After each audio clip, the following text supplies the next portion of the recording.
We may need one more. I'll see who else shows. I'll order pizza in about 15 minutes. I am. I noticed. I am. All right. There's no dollar sign attached to it, so I'd say have at it. So what should we talk about tonight?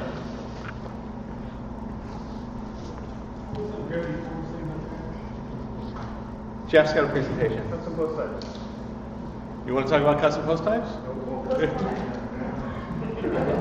We can. We can. Good job. Maybe we should talk about W3 Total Cache since John Brown brought that up today.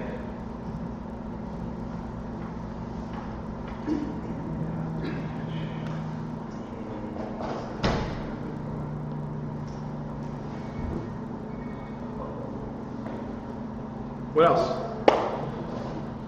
It's going to be a real short meeting. We can talk about the flexible content add-on for advanced custom fields. Sweet. Yeah. Flexible, what was it? Flexible content? We're going to find out. All right. Anybody else?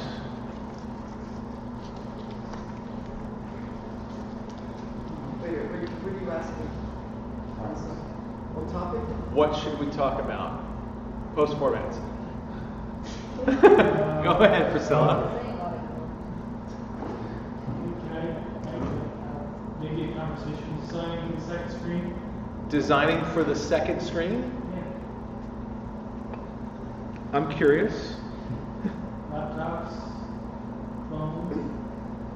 All right.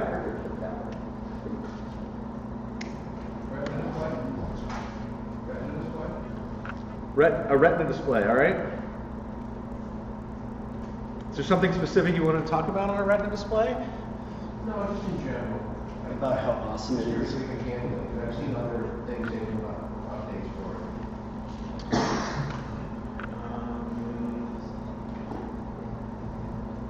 Okay. Nobody's curious about anything else? What do people do for routine backups? Maybe I'm doing something more convoluted than is necessary. All right. That's pretty good.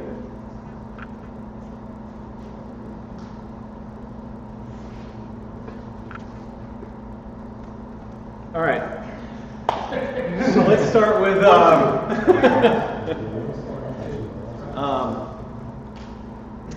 let's talk about W3 Total Cache. Who has not been to Developer Day here? Yeah. Dennis, have you never been to Developer Day? Okay. So, like I said, this is much looser. It's not very formal. It's meant to be conversational. So that's the format tonight. I'm not going to do all of my normal announcements, but I do want to announce that WordCamp OC date has been set. Jeff? Oh, there he is. I thought you were in the doorway. You moved. The date for WordCamp OC? June 1st. At? Same place. Vanguard University. Awesome. Good venue. Good venue. Good venue. Good people. The price is definitely right. All right. No, it's a very nice. It's a good venue. Although we're working on getting the Wi-Fi working next time. That'll be a huge thing. That would be good. Yeah. That'd be good. Yeah.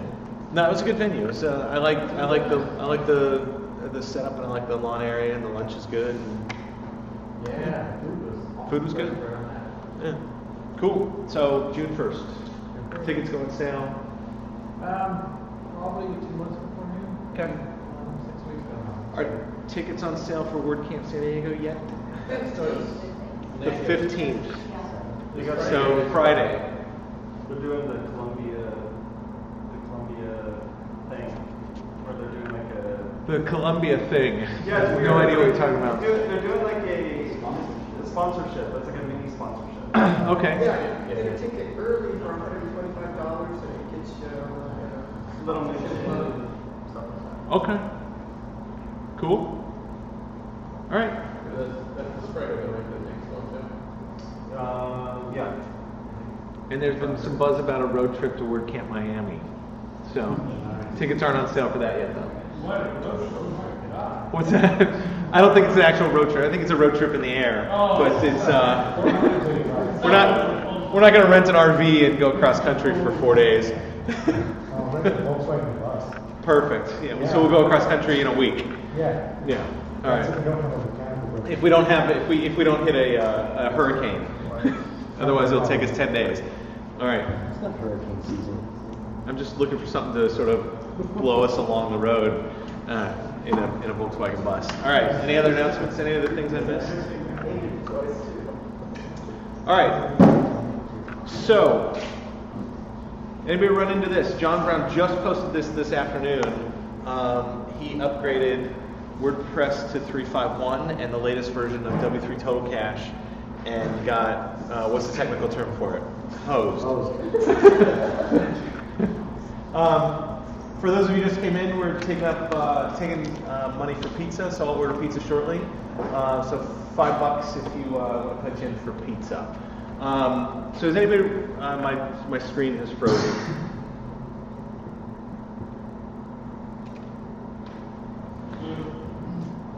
What? That's not the blue screen of death. How about those flippers?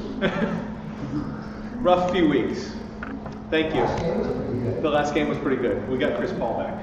So what John Brown was saying is he upgraded and his site works fine, but he's locked out of the back end of WordPress. Anybody run into this? What's the thing that's causing What's that? it? The cache is causing it? What's causing it is W3 Total Cache. So I don't know anything about this. I haven't done it. We could try it really quick. I'll just do it on one of my live sites for my clients. We'll just cowboy code it.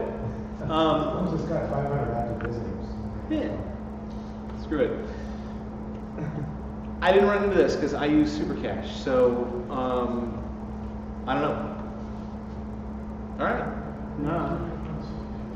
I'm wondering if it's a problem with John Brown.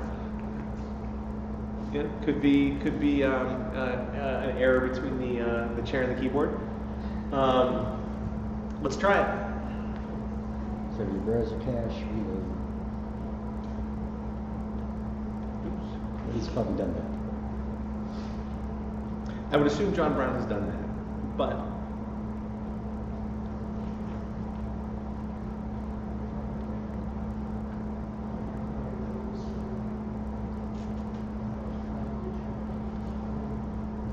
Steve might be good to mention to everybody about desktop server's new release too.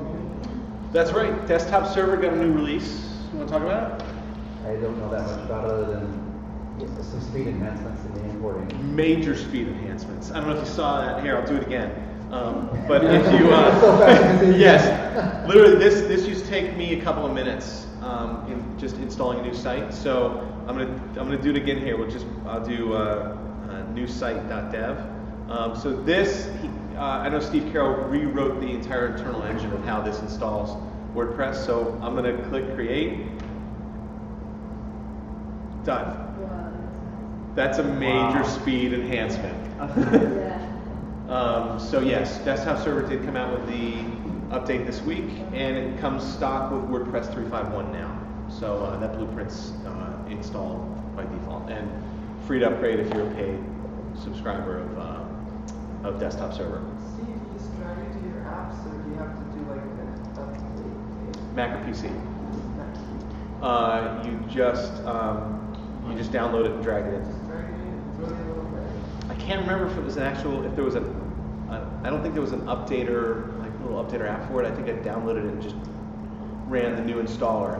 There is an installer for it. So you run the installer and it gets rid of the old version. I think that's accurate. Anyway, so we've got a new site. We're going to call it Cache Test.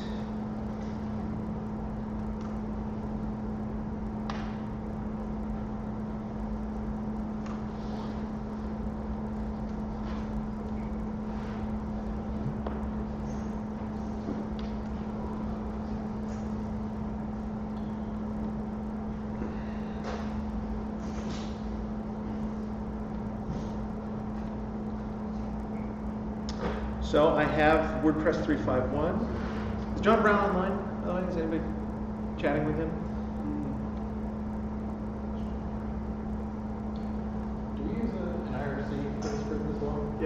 We do?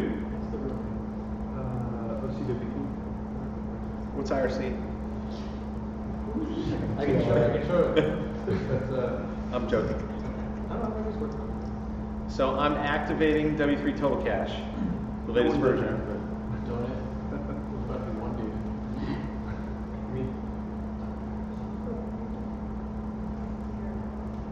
Fine. Looks okay to me.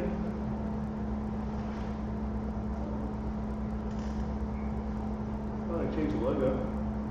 They did change the logo.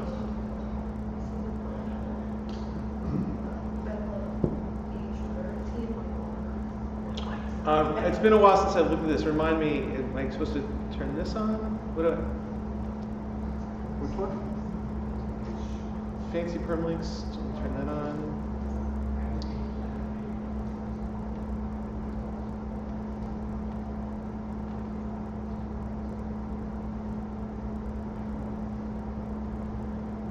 Preview mode is active. How do I Deploy. I did that. Actually, it's got a lot of nice new little things in it. Sure has a lot of knobs. It does. It's pretty.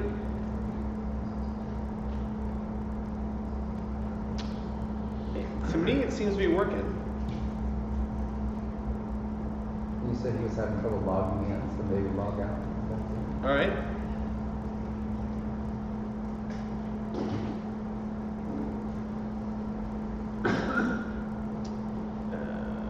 Let's do this.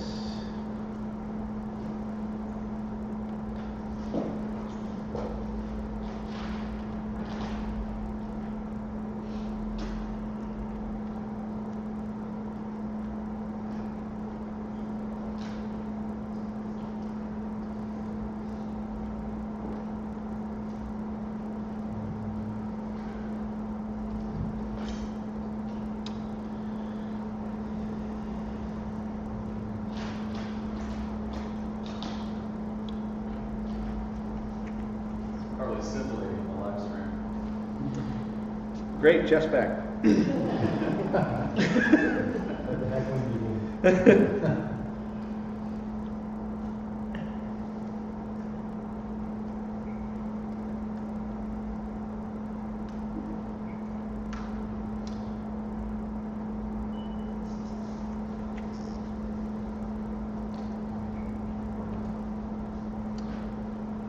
Ooh, look at you, Mr. BI. Yeah. Oh, that's gonna work. There we go.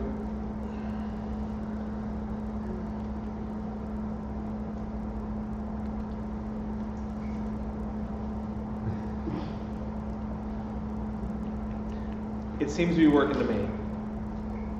So somebody tell John Brown he's wrong. What did you do next? We were testing out a claim that John Brown made on the Facebook group today. Thanks for joining late. No, I was specifically referring to the last thing you did on the live stream, not to the overall context. It's Developer Day. We all like Try to keep up. that. Does anybody really want to know about VI? I try to keep up by asking questions. Thank you. Do you really want to know? Yeah. I added the line that W3 Total Cache told me to add for turning caching on inside of WordPress. You're welcome. My pleasure. Anything else? All right. Not yet. So John said he was getting locked out of that. that's what he said. He said this was giving him a white screen. So my assumption now that it's a conflict with another plugin that he's running because I'm a bare bones copy of WordPress with just W3 Total Cache in It there. also said that he upgraded. So maybe there's something going wrong in the upgrade process. It's possible. What Yeah. kind of server is he on? One that he controls? I'm on limited information. Yeah. I'm Is just it going on what he there? says. It's in the logs. Go read the logs. Yeah. Get Looks confused like by a the bunch of logs. sites, so who knows? He's saying it's not unique to him. So anyway, we tried it. It worked here, so it works. Jeff, you ready? Sure. All right. So we tried it. I'm going to turn it over to Jeff Sin. Any other requests? I think we need one more pizza. So I've got that so far? Barbecue chicken. Sounds good. Anybody else need to pitch in? Because I'm going to go order the pizza. What happened versus WPC? What's that? When you're going to compare it? Do you want to talk about W3 total cash versus super cash? Let me save that till after the pizza. I'm going to turn it over to Jeff and then we'll have a discussion about that. It's all yours. You're welcome.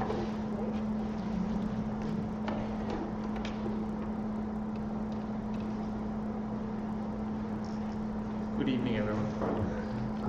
Good evening. Especially this guy.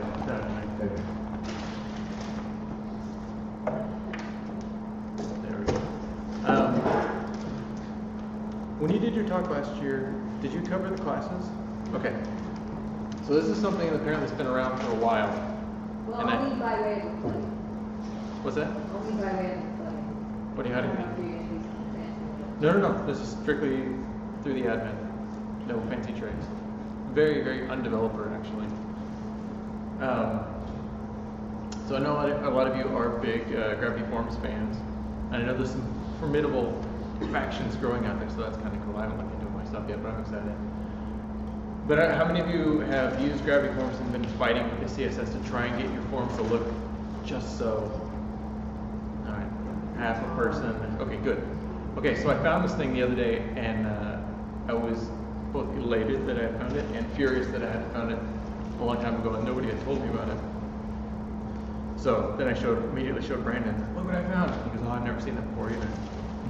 So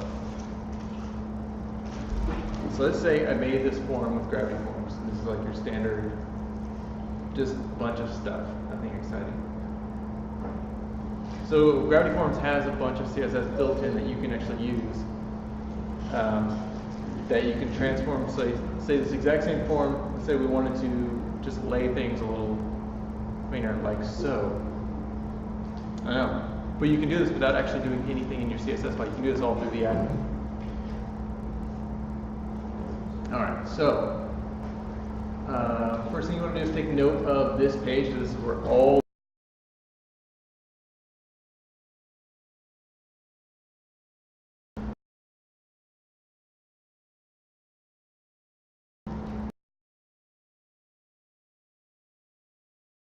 you want it.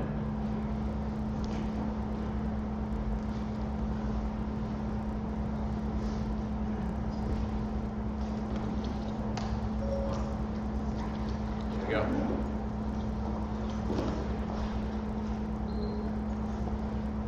So in here they describe, on this page, you can read through all of it if you want. Essentially, so with every form element, they give you the option of putting in class names if you wish. And they have these ready-made class names that you can use to make things appear, again, just like this. They have halves, thirds, how you want to show radio buttons. And again, remember, beforehand, what was the one I wanted? Let's do,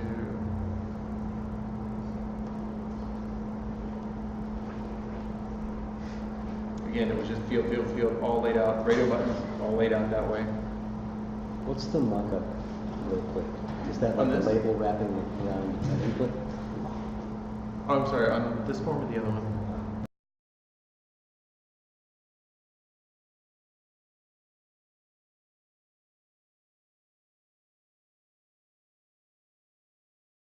Then you get is generally how they do it. Okay, thank you. Yeah. So again, if you look on this documentation page, let me show this down. Well, first let's look. If you haven't seen this yet, it's very important. If we go into forms and we go to edit, so we'll look at the double form, which has nothing in it. When you edit a field and you click advanced, right here you get CSS class name. So you can put in your own classes. And I know what a few of us have done is we put in our own classes and then we go into our CSS file and we try and bash the dickens out of these form elements to try and make them do what we want.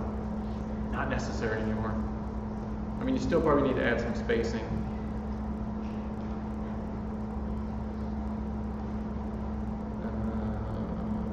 Sorry. So if you want to show things in side by side, they have GF left half, GF right half. That's how you get these first two that we did. Text 1 and text 2. And for thirds, they have ones called, let's say, and they even show you transform this into this. We have left third, middle third, right third, which again, just like you saw, I did, you take three items, turn them into 3 inline-ish items.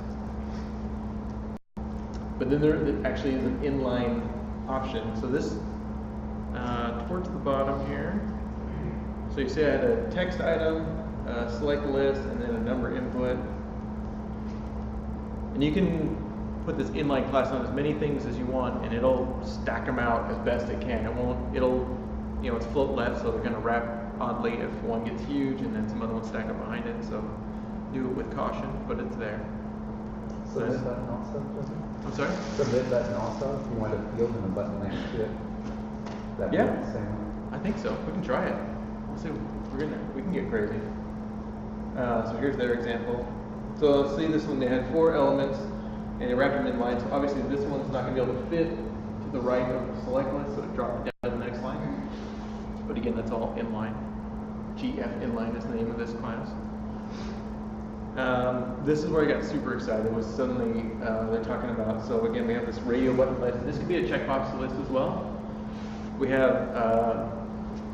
So not only can you show the radio buttons inline, you can actually order them as columns. So you can see they have 2 column, 3 column option. So again, you can order them in 3 columns. Very nice. Very easily done. They have 4 columns, 5 columns. List inline, again, it's just stack them out best it can. Which they have an example here. So here's checkboxes, and then here is just list inline. You can even add height buffer between like the radio buttons. So you can see here, like the second set, again, there's a big space in between each row. And I did that using I believe I used the 50 on that one. Now bear in mind, you can do more than one class on any of these. So we'll see if we go look at classy form. And we look at second set, advanced. So you can say I have 2 classes listed in here, and I can do 3 or 4 or whatever. And you can do your own, to be honest. So you're not limited to just what Gravity Forms classes are to put in this field. You can put whatever else you want in there as well. It's just that theirs have predefined rules that are going to make the form behave in a very nice way. Lots of padding options here. This one's really cool. I've never used this one yet, but so you can make like a scrolling text box. So these are like your, do you agree to these terms and conditions situations? So here's a big paragraph of terms and conditions that they have, but they use this GF scroll text class, and then suddenly you get, you determine we just need this. We don't need a big thing because nobody reads the terms and conditions anyway. They have these other 2. These are super advanced classes. They're just classes. They're not that advanced. I've never used these ones before. But hide the A and PM selector on the time field, and hides the character's left counter if you're using the option that says this text box only gets 250 characters, or if you're making a Twitter box and you don't want to show them how many characters they have left, you can get rid of those as well. Instead of doing like we used to do, and you would go and you would do the inspector element, find out what that thing was called, you could do a display none, do it, you don't have to do that anymore. It's all right here. Are there any questions? This is about it. Other than this, I'm going to try and put the submit button like Greg was talking about. Could you scroll back down? Sure. Farther down or? Can I create my own classes answer? Yes! Okay. You can create your own class. So again, that's what it's I'm on saying. the LI that contains it. And Right. And then you can get it farther if you want to. So LI this class, and then you have the input field or the select field. So if you really want to get specific, you can. Yeah. So again, this saved me a lot of heartache. I hope it does the same for you, because I used to fight with these forms all the time. You're just taking these classes and shopping around and saying, oh, I like that, I'm just going to add it to this piece of the form. Yeah. So let's look at the classy form here. So again, those first 2 fields text 1, text 2, I have laying next to each other, here and here, right? So let me go back more. So in their edit fields, so the text 1, I said class GF left half, and I saved that, and then on the next field I did the GF right half, and that's how it knows put those things next to each other. I know, that's it. Yeah, okay. This guy's gonna bust my chops over here. I thought you were my friend. What are you doing? And this gets loaded before your own themes CSS. No, your themes will come first, and then Gravity Forms themes get called in second. Depending on how your header's built, but it's generally the case. So you're better off. Okay, let's try real quick putting the submit button. There's actually a plugin that puts a little button, like if you don't want to type in or have to look up the class names. There's For real? a plugin that actually puts a little button, so you just click it and then you choose your class name. I think it Let's has- see this right now. What's it called? Ready classes, is that what it is? Ready classes? I think, is that all of those in there? I've only used like the ones that Forms, put yeah. the field Ready side by class side. I selector. assume it has the other ones too. Why you guys hold down on me? You guys have all this information. Well, I didn't know about this thing you were showing. That's pretty cool. Okay. Okay, so this is gonna be even better now. Theoretically. So if we go in here, we go to. Oh, look at that! Now there's a button. Tiny little thing. Nice. Oh, that's even better. Thank you, Lucy. Because then you don't have to like go like look it up. Which I do every time because I can't be smart enough to remember it. Although I wouldn't recommend putting both these classes on the same field. You might have to Do it. I know. Let's see what happens. No, we want to try. Okay, I don't think so because I think the submit button comes automatically afterward. I don't think you can put fields after it. I was just curious if you could put the, So- if you had a text field and you wanted to put a button next to it, so it can Okay, so if we edit the form, you know, newsletters, that's a perfect example. well, no, yeah, we put a class name on the submit button, but he was asking, can we put fields after the submit button? Yeah, he wanted to get super jiggy, and that's not. It's a confirmation check. What about it? Does that have anything on the submit button? No, so this is just what do you want to do once the form's submitted. So you can just give them a message, you can send them to a page, or you can redirect them to something else entirely. That's all that is. Why would you want to put, and I'm not saying there's any reason not to, but. An example is a newsletter type situation where you have a field that's going to have the email and then right next to it the button. So, inline. Yeah, yeah, because we do that all the time. Usually we just turn the CSS off and then do our own. Yeah, I do too. That's, I know, see, this is what I I used was to do. hoping. Is I would go to the settings, and I would say, I'll put CSS, I would say, no, I don't want anything to do with their CSS. But now I do. Now I say yes. There is a filter for the submit button to add a class to it. But you can add a class to it. So So you couldn't you could add- theoretically make it inline. Yeah, we can do that. Okay, so the theory that was brought up is with the submit button. So if we go to the edit for the form, under advanced, so here's the submit button. We can give the submit button a specific class name, and then we might be able to manipulate the CSS that way to get the submit button to pop up next to. Hey, Jeff, are you going to talk about the specific elements, target specific elements here? Because there's a link that Gravity Forms has that allows you to target, submit, and just about everything else. It's not a ready form, but it's how we're going to grab the element. I hadn't planned on talking about it, but if you show me the link, we can talk about it. Is that using funky CSS selectors or Yeah, something in probably. the admin form? Yeah, so again, so like in the case of this one, so let's give this one the submit button.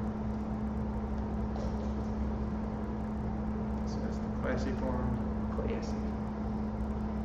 So when we look at that element, now we should have a class on it.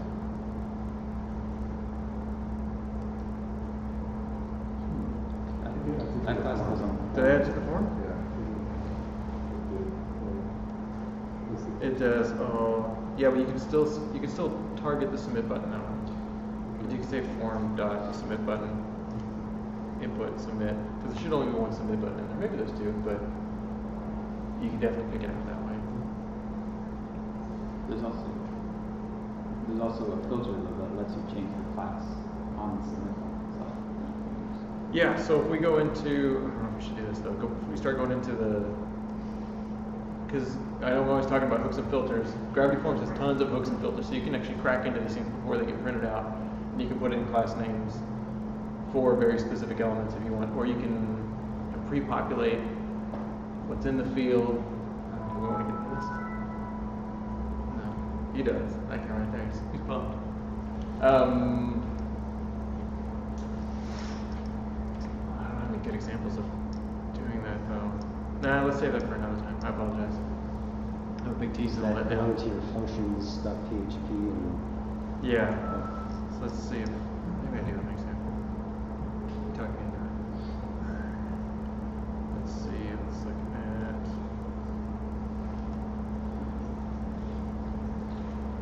So those of you who were here last meetup, the general meetup, I was showing stuff from this site, which is I was showing the advanced custom fields. This is the same site, but so let's see.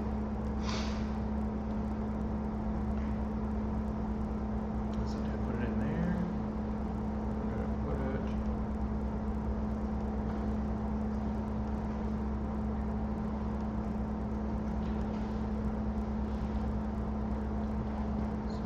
Scripts. can we turn the lights off, please? Yeah, so here's an example. So right here, this action pre-populating a checkbox list. So I had a checkbox list, but the list needed to be generated from, so this is, again, it's a tour site, and with the tours you can select extra additional things to do on the tour. So like you say you were going around China, and there's like an extra excursion to the Great Wall or the Tiananmen Square or something like that. And so when you're checking out, they say, do you want this extra $50 tour and this extra $50 tour? And you can say yes or no, and it depends on what tour you pick on which things go with it. So in Gravity Forms, I said, just make a field that has one checkbox, and then I take this filter, and again, before it renders, I say, instead of showing me that one checkbox that I put in here, go look in the database, see what's associated with this tour, and then list those out as checkboxes. So again, this is not, yeah, it's not, it's a lot of stuff though.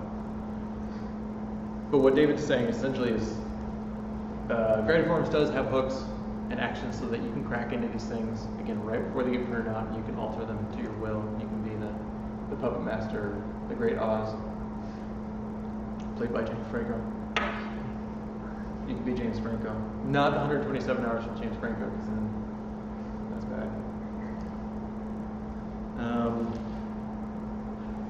What did I do? So yeah,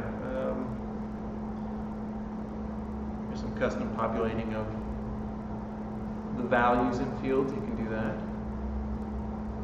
Or are they? This is it's not heavy, but it's not a good example of doing this kind of stuff. I'm sorry, we've gone way down the rabbit hole at this point. I like that face though. I don't know what you're doing anymore. But you do, I know you're very good at this. Are there any other questions? I think I'm gonna stop myself at this point because this is getting ridiculous. Alright. Good, I appreciate the silence. Cool. It's really cool. No, it is neat. And maybe we should do that one night is play around with the form. What's that? It's cool and you're cool. Thank you very much, I appreciate that, man. Plus, we love to see what things you're working on, so that's very cool. Yeah, I so, think about the hooks and whatnot. what's that? Like using the hooks and filters and whatnot in Gravity Forms is definitely worth it. Alright, we'll do that at the next meetup. We'll make a fun form. Now that we've made it look nice, like so, although I made this website way too wide for this resolution, so I apologize. Yeah, so next time we'll pre-populate some stuff and make it look nice and work nice. That'll be the goal next time. Oops, no, quit that. Look at there. Look at this hopping IRC chat. Look at the activity. That's the most activity. That's the most activity that thing's seen in ages. Steve's gone, so do you want to do? Dave is up. Yeah, because you're going to show up, which is good because this is something I was showing up last week. Did you show the flexible content? No, I showed the repeater and one of the other add-on number, but I've never used that one. Has anyone used this yet? No. So.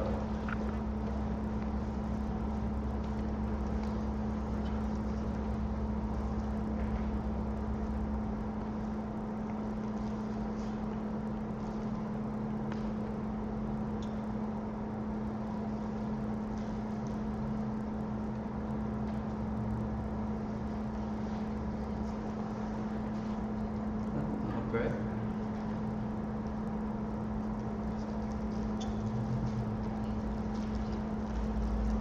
It's like getting the old West filter turned on. Yeah.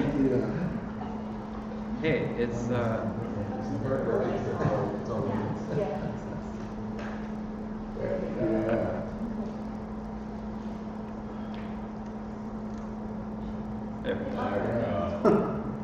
It's software called Flux. Yeah. Highly recommended if you're using your computer at night. Flux, it makes it a lot easier to look at. But anyway, my name is David. I work for an organization called Religion News LLC. We're a nonprofit journalism organization. And one of our websites is called Religion Link. And it's designed for journalists, it's story ideas and sources. And what we do on Religion Link every so often is when a big news event happens or just something going on in the news, like when the Pope resigns. Well, that happens like every 600 years. Yeah, but we're ready when it happens. What our editors at Religion Link will do, will put together a list of sources and some background information for any journalist who wants to write about the story, and we do the same thing for immigration reform or gun violence or whatever else happens to be in the news. So this is the live site right now. This is what we posted today. And again, you can see general background, who the Pope is, why this is important. And then as you just scroll down, you'll see more and more resources. If you want to get some background, we've got links to stories. If you keep going, here are some definitions that we have that are important to the story, important terms in the Catholic Church. And then books. Eventually we get to sources around the country. If you want to talk to an expert for your story, for this topic or for any other topic, our editors go and pull them out and give you a nice big list for them. We're in the process of redesigning and revamping this site. We have 5 or 6 years worth of these resource guides, these source guides of books and people and definitions and all this other stuff that we've put together for journalists over the years. And we're working on redesigning the site and redeveloping it using custom post types and custom fields and a lot of the great stuff that WordPress has to offer now that it did not have when we started this back in 2007 or 2008 or whenever it was. One of the things that we're doing, as I said, is using custom post types and custom fields. So we created a custom post type we're calling a database entries, where for each of these sources that we have, each of these people and each of these books or whatever, we have a custom post type for it. Here is a sample one that I've got. This is my local site, but we've got people able to put in basic descriptions and then email address, phone number, any other address or information that would be relevant for all these sources that we have. So we have editors going back to all of our old content and putting this together. The flexible content add-on for advanced custom fields comes in to play when you look at the structure and the format of these source guides that we have. We have a mix of, what you would expect to have. We have text, we have headings, we have lists, and then we have these big long lists of resources. What we wanted to do with our custom post types and our custom fields is to allow our editors to reuse resources and sources again and again, so they don't have to keep typing them in and finding the same links.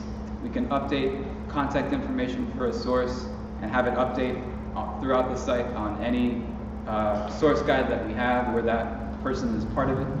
We update their phone number, and because all the entries would be related to one another, everything would update across the site at the same time. That's what we're working on now. Has anybody used the repeater field with advanced custom fields before? A couple of people? Has everybody used advanced custom fields before? Let me back up. Advanced custom fields is a UI that allows you to easily create custom fields, lots of different kinds of fields, text fields, WYSIWYG fields, relationship fields, which we'll get to in a minute, images, all sorts of things, addresses. There are add-ons for it. A relationship field, and here, a repeater field, here's an example of one on a different site, allows you to create a group of fields. In this one, this was for a list of RSS feeds, and so we have a field for the name of the feed and then a URL. But it allows you to repeat that group of fields as many times as you need. So in this particular instance, whenever the people wanted to add a new RSS feed to this list, they could just add a new one and it would just repeat that group, there we go, group of fields as many times as they would need it. The flexible content add-on for advanced custom fields takes that concept, but it expands it.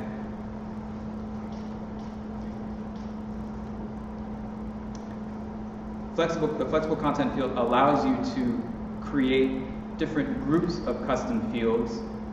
Advanced custom fields calls them layouts, but they're just groups of fields.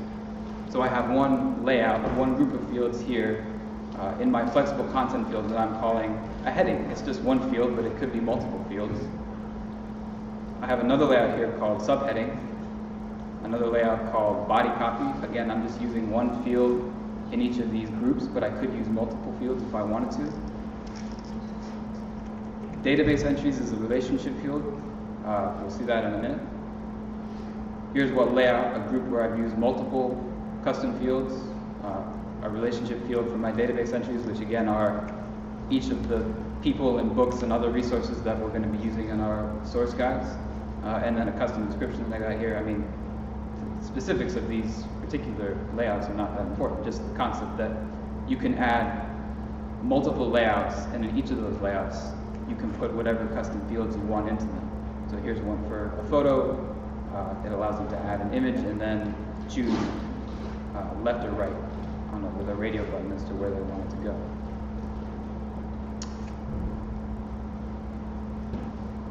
When the editor is adding a new post,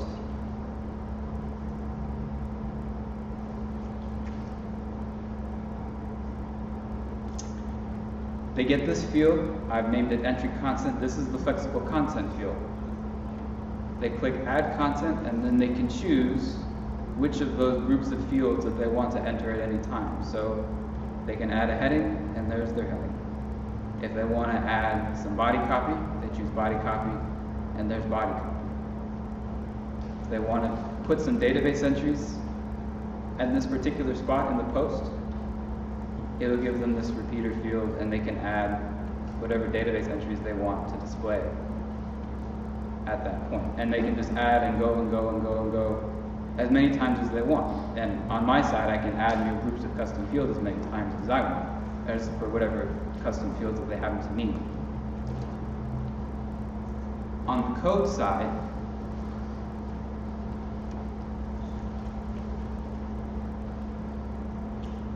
there we go. On the code side, we have a simple loop basically, and what I get to do on my side is say, whenever they choose the layout of the heading, here's the markup that I want to use to display that. Whenever they choose body copy, here's the layout that I want to control that body copy. Whenever they put in a group of database entries, here is the list and whatever that I'm going to do to display those entries, and I can pull the data from the entries and so on and so forth. And for each group of fields that I add, I just add a new section here that says if they have added this group of fields, then display that group of fields in this way. Which is nice because I don't have to worry quite so much about maybe somebody putting in a paragraph and bolding it and using that bolded paragraph as a heading. It's a lot easier for them to choose that they want to put in a heading, and then it's a lot easier for me to choose whatever markup I want to go around that heading.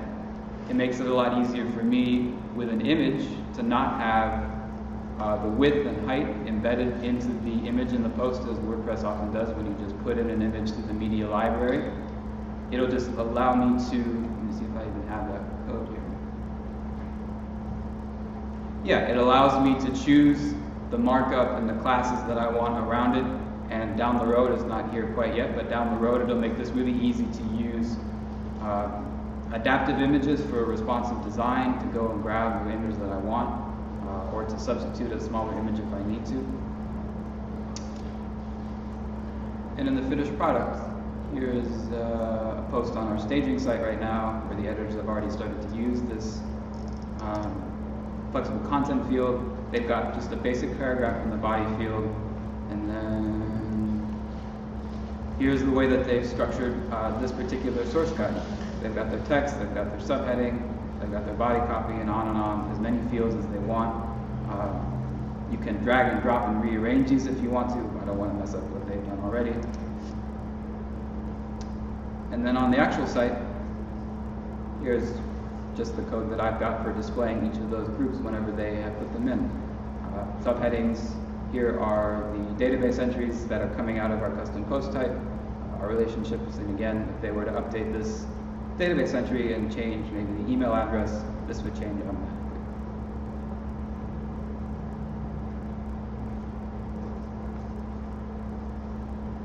Questions?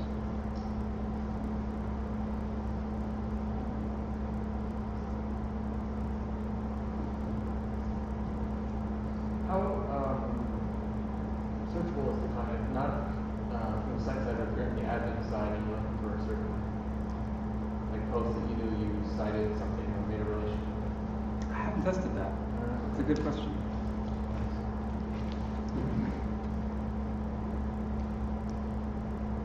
It's cool. All right. How long does it take the page to build? We're finding out. It's 6 minutes. You want to cache the pages for... yeah, there'll be a lot of caching involved.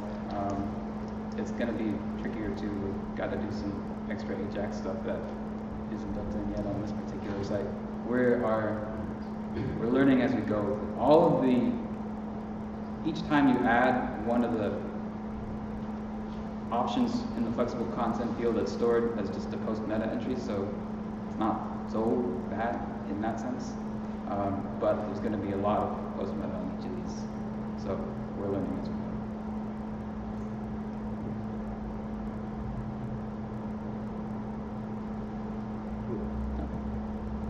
Thanks.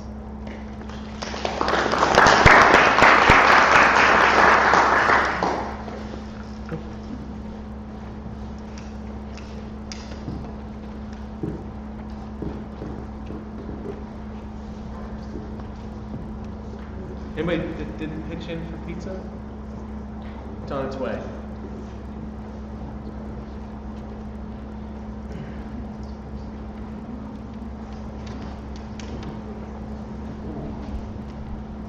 Thank you. I don't want you to take it. That's one. Steve Jessica. So you remember our WordCamp site for this year?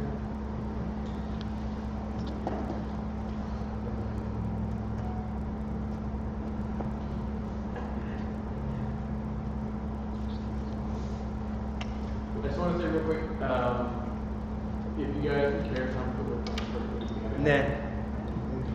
You weren't invited. Subscribe to the RSS feed for this site. We're going to try to use the site as the main source of information. And 2, before we start picking speakers, we'd like to hear what you guys want to hear before we start bringing speakers. So it's a suggestion link and a form. So if you want to see a certain plugin, you want to see a certain speaker, you want to see a certain topic, let us know. We'll try and tailor it to you guys as much as we can. Cool. Will you be showing that information to potential speakers? No. So it's gonna be like a cake match. We're just gonna throw a speaker in.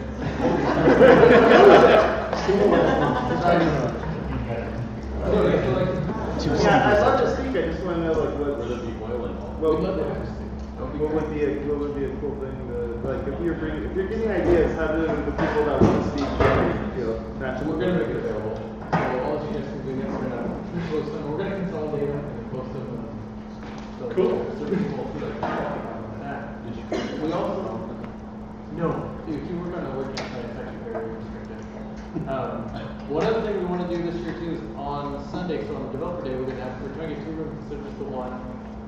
And one day will be like the usual where we scoop off and laugh at each other. But we want to have a second room going on where we want to walk through very particular plugins. So like when Steve walks through like how to set up total cache, that would be how to do Yoast SEO, how to set that up for your site. Like a very practical workshops for Sunday as well. So if you'd be interested in something like that, let us know. If you're interested in doing something like that, let us know. Awesome. Hey Jeff. This is just your pizza, and I'll cover tip as well. Your pizza boy. Dave's not here anymore, so. I like that name. It is. Around here, yeah, that is a promotion. Absolutely. All right, so I left off, and I teased Lucy because we were going to talk about W3 Total Cache versus WP Super Cache, right? I have absolutely nothing prepared for that. So let's talk about the difference in the two plugins. Show of hands, who's using WP Super Cache? I'm in that camp. And W3 Total Cache? All right. Yeah, that's a good comment. Brandon says that there's not enough caching going on in the room.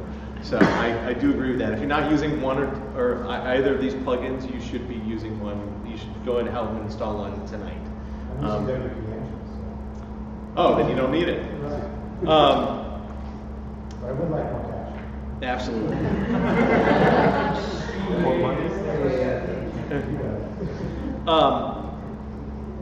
So what's the difference in the two?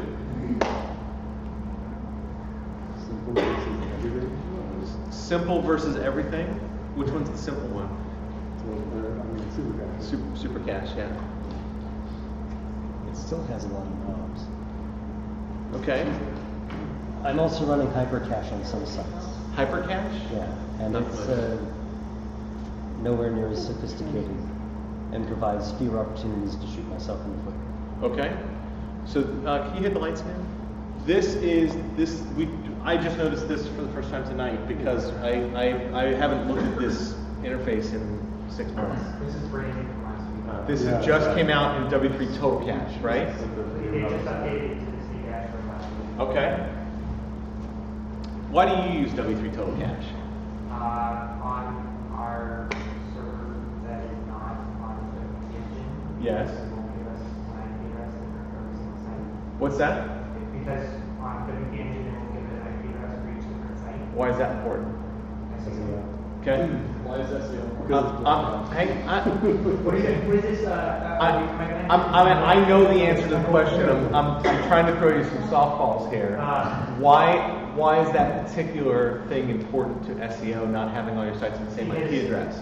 Google looks at what's called the C level of your IP address, so the third set of numbers in an IP address, and that anywhere from that down, or excuse me, that left is the same. It doesn't count in that link to that site. So if you have two websites that are running on the same, all the way down to the C level of the IP address, then it knows there are things that you're using the same, or it thinks that you're the same person, so you're linking to yourself, so it doesn't do that. Okay. And that's why you're not running on WP Engine? Yes, because they don't give you a different IP address for every single WP install. Okay. So that has nothing to do with your choice in W3 Total Cache? My choice of total caches comes from before. Come from what? Before, when I was on, all our stuff was on Windows. And basically couldn't get a site turned on and have it run and not kill the CPS without running. Okay. But why W3 Total Cache versus W3 Super Cache? I think it comes from back then at least, was Total Cache left junk sitting in all your folders all over the place. Or Super Cache did. Super Cache left stuff all over the place. And I don't like junk sitting all over my servers. So I think that was that. And then the secondary reason, that was probably the primary reason. The secondary reason was they did a complete integration with Cloudflare, which if you've seen me here before, you know that I'm a huge Cloudflare fan. And so it's all integrated so that when you turn on Cloudflare on your for your site, you integrate with Total Cache and it syncs up together and works together. And now it's even more integrated, where you can tell if you want Total Cache or Total Cache to do the minification and all that other jazz, or if you want Cloudflare to do it. And they just added a new thing to Total Cache too that I really like, which is New Relic. Which is what? New Relic. Heard of that before? No. Basically, like, it was originally designed for web apps, so that you could monitor the people utilizing it, see how fast your pages were loading, what kind of database response times you were getting, etc.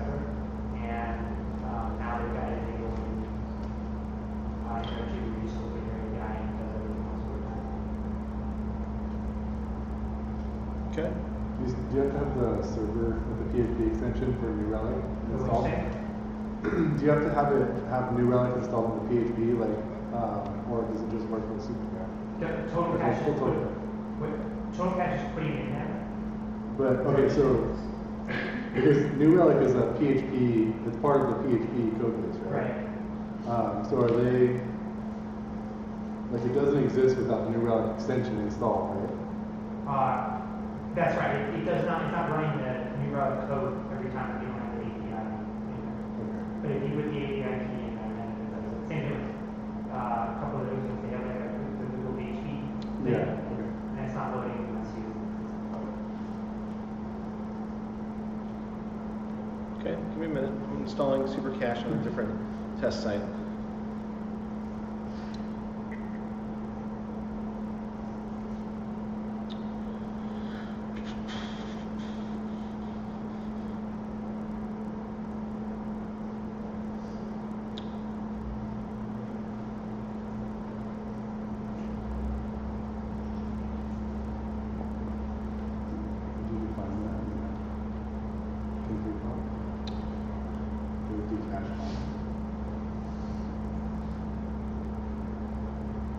Never seen that.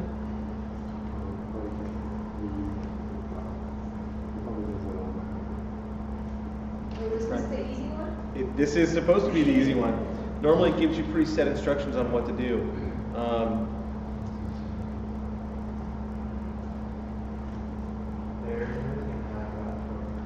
Tell me. Basically, the new version of it, it checks all your file permissions and it does all that stuff for you. And if it doesn't, if it can't do it, it tells you exactly where you need to go and change your file permissions at. It just says change this, then click this button, and then it works.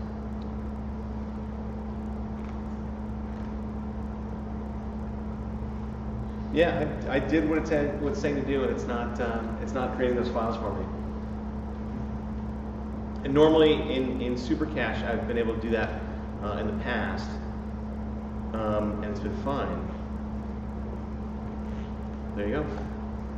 WP Cache home was needed. So do you know what it's supposed to be sent to, Brandon? I know that, but. What I'm saying, you can't write the complete file because your 777 content directory. Right. That's what it was saying to do. I know. I know. Yeah. All right. Is that something that's something to do with It's telling me to. Yeah. Yeah. And then when it makes its updates, you go back to 755. That's what it's telling you to do. Because it has to create the directory. Yeah, it's still not.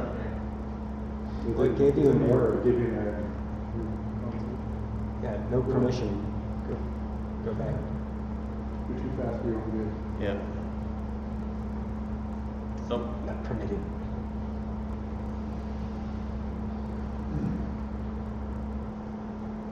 Some sort of ownership problem? Missing the rest of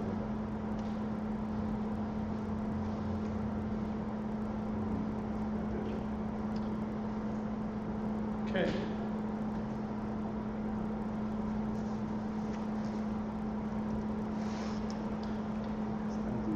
Yeah, that's the easy one. All right, so I've got one site set up with W3 Total Cache and one site set up with WP Super Cache.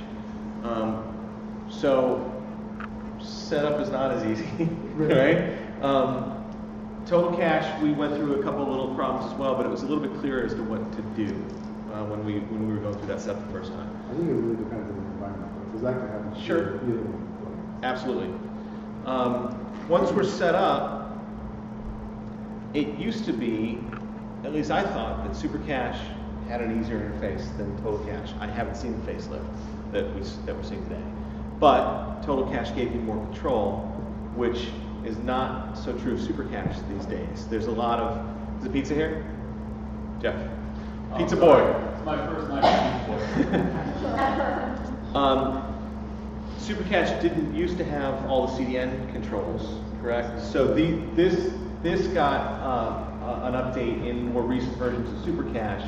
You can do some of the things you can do in Total Cache, but not all. Is that a true statement, Eric? I haven't played with it in a while, but Okay. that's just looking at what you can feature here. There's a lot. Absolutely. And this wasn't true a few versions ago in Super Cache. It was a very basic, good, but basic caching solution that didn't give you a lot of configuration options. All in all, they both essentially do the same thing, right? But when you get to into the CDN level in Total Cache, what I know about this, and they've moved it, but didn't there used to be some choices for the kind of the standard CDNs? Yeah, I think it's a little higher. Yeah. Maybe past it. I think it's on the basic. Oh, it's on the It's on the first page. Yeah. It's here? The general settings. General settings. So you just choose. So they did it, added some more. So some of the more common CDNs that are out there, you just sort of choose the one you're using, and it's Total Cache is set up. So I actually have found this more friendly in the past for dealing with some of the more common CDNs that are out there. But with Super Cache now, you just sort of plug in your CDN URL and it configures all that stuff for you. So both are flexible in that respect now. Anything else? I find like sometimes, and this is totally random, but like sometimes with W3 Total Cache, like clearing the cache just doesn't feel like it's doing anything. I guess with Super Cache, because there are all those static files, it just deletes them, so you know like it's gone. You know what I mean? Like it seems like the clearing of the cache works better with Super Cache than Total Cache. I mean, so this here is my Total Cache site. So it's added W3TC config. It's added WP cache config. It's added a cache folder, advanced cache, DB, and object cache. Where Super Cache has added advanced cache, the cache folder, and WP cache config. So it's got less folders. So you're saying it's really putting everything into this one cache folder. So yes, I mean here we're not seeing cache files, but it's much easier to delete the cache manually if you have to, right? Eric, would you say that's a true statement? I'm trying to open up a debate between you and Brady. Let's go. I remember back, this was again probably 2 years ago, but Super Cache left stuff everywhere. You're right. Just like a cache folder, every single folder got a cache folder. And so it looks like they've cleaned it up since then. They have. You can also control Cloudflare with it. Did you guys already remember that? In Total Cache. In Total Cache. Yeah, they've had that as a Cloudflare. Where is that? Scroll down. Let's keep going more there. It's right there. Now see, that's the cool part. Right there? They just added those new options where you can set it what in here what you want Cloudflare to do. So that's a brand new option. It used to just say security level and development mode, but now you can choose what you want to identify. Cool. What else? All right, pizza's here. Let's take a 15-minute break. Lights, please. Thanks. They're both like insane now. Yeah, they're both. Yeah, It's just like, there's so many options.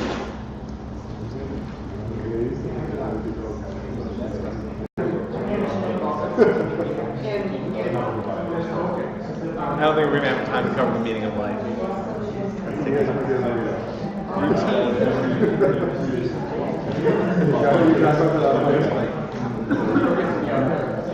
Routine. Rhett is up there already. Routine was right.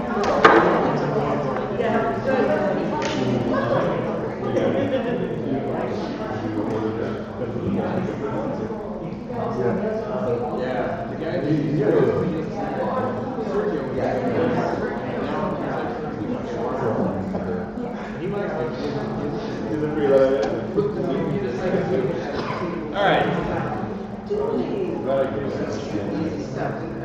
Who said designing for the second screen?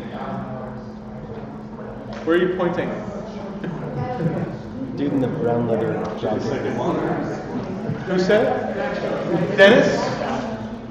Did you say designing for the second screen? Yes. All right. What do you mean? The graphics were on last night, Yes, they were. and I was doing studies about it, and almost 45% of people are watching the Grammys with the second screen. So as they watch the TV, they're also got their laptop open, and they're following along, and looking things up about people, and they're looking through websites, and shake their head. So if there's that many people that are watching the Grammys and are watching also a second screen, is that a factor for design? If you're running the Grammys, yeah. It is specific. Yeah. It is religion specific version. Well, Okay. you got football, people do it on football, people do it on basketball. Look at it, it's live participation wise. Apparently it's tracking, I mean, I read this one day, his, an estimate of second screen usage is up 800% from last year. And 800% is a big number. So, I mean. It is a big number. You know, and One so- person to 9 people. If you take a site, if you're ready for a full 100% screen, increase. I mean, during the Super Bowl, desktop usage plummeted. Laptop usage or iPhone, iPad usage went way up. So I know the networks are looking to try and own that second screen with partnerships with Akamai. Akamai is coming out with a major release of real-time solutions for second screen stuff that will be driven through their CEOs. So some of that can be handled by networks. If you're a rich blogger, for example, sitting on WordPress, you better have some live updated stuff sitting in that design. How would you do that? Let's. How would we do that? How would you do that? There's an iPad for that. You talking about this, Jeff? Potentially. All right, that's one way. I did that. What's that? For SMOC, I did live seconds per shot. You did. Did you use this plugin? I think so. Okay.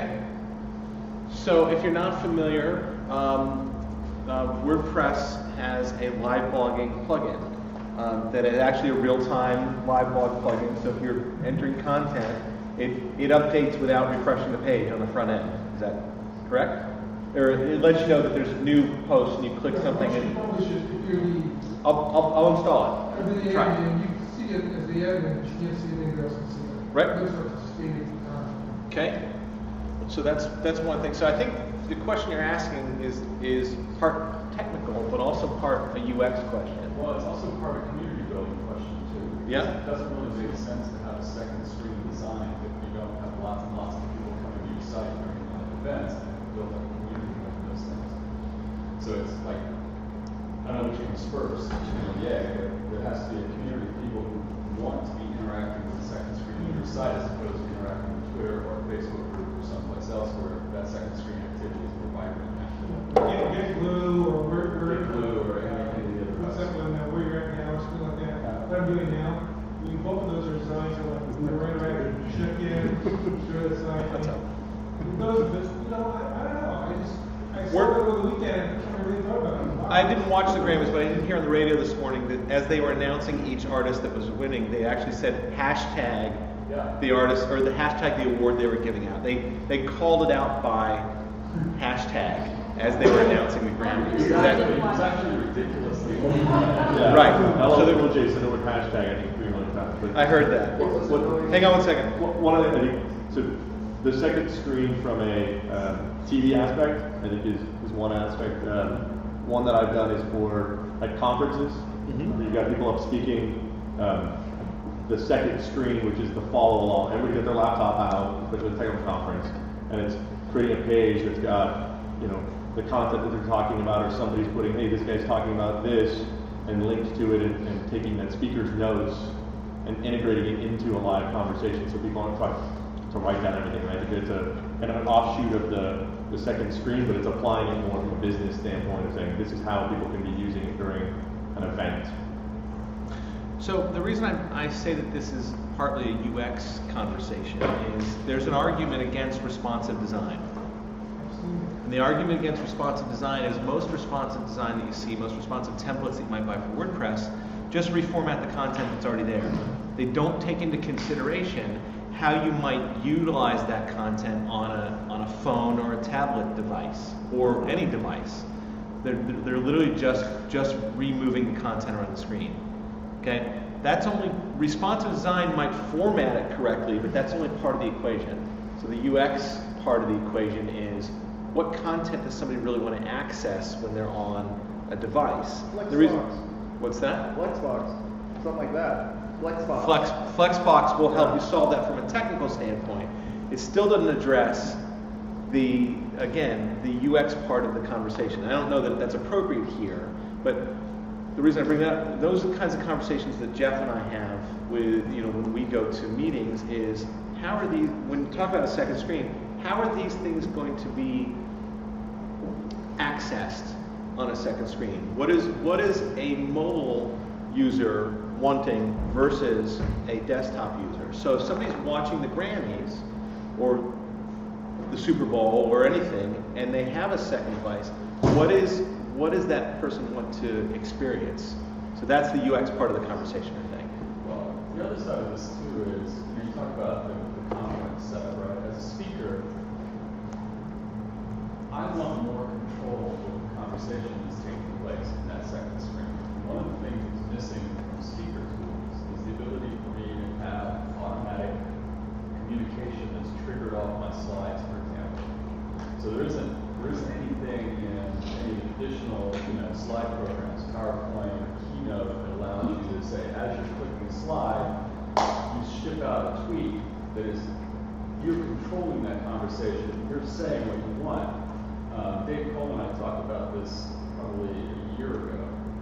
Maybe building a plugin specific for speakers for WordPress that will allow you to build your slide presentations into your WordPress page, so that as you're giving your slide presentation, you're actually tweeting, and the links are coming back to that specific page with that slide with notes and things that are on it, so you have better control over that second screen conversation. But also, as a sponsor, if you're on the business side of WordPress, instead of someone seeing a slide for 10 seconds or hearing a commercial for 30 seconds, part of that transaction will make them go to the website, spend 10 minutes on the website, you got them for multiple times more than you had in during the commercial, you paid big money.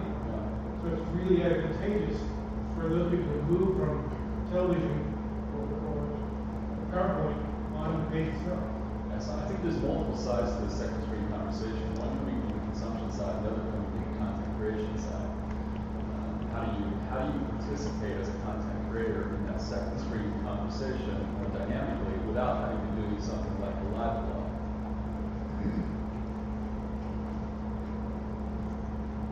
So I was curious, this group, I mean, there's all kinds of sizes in here. Have any of them any other questions? You need a brains. No. And then we'll ran into this. I mean, has that been a factor? How's it been stored? when we've run into it, one specifically with a couple of political clients, especially during the debates, and one of the places, the reason why we switched over to some of the tools Steve was talking about, live blog, is that commenting ends up being a real issue when you've got a site that wants to post all its contents on its site, and you've got somebody live blogging and people commenting. The comment stream is actually more active than the live blog is, because you've got thousands of people coming to interact with live conversation and commentary that's taking place live. They refuse to go to a Discus type of service, right? So how do you manage that? How do you catch that? How do you keep it from crashing when you've got all of these comments coming into the site at once?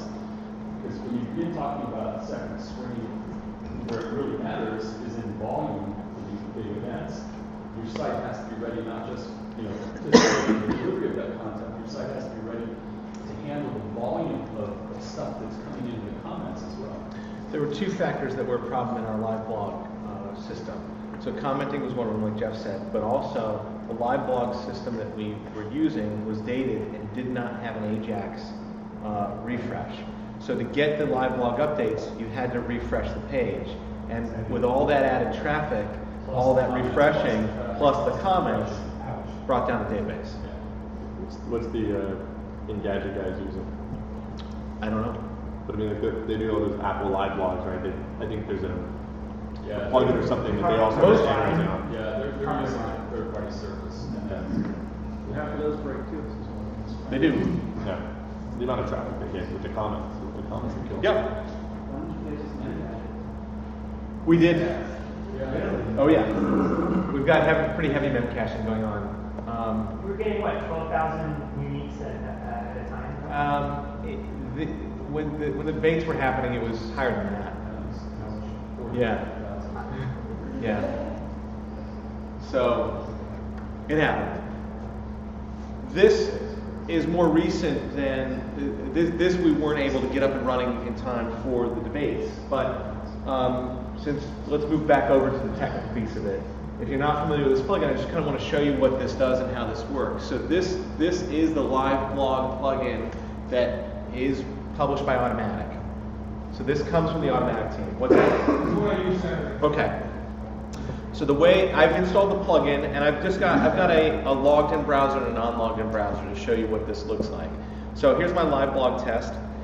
You have to enable your post as a live blog. Okay? So I'm just going to go ahead and enable this. We'll refresh this.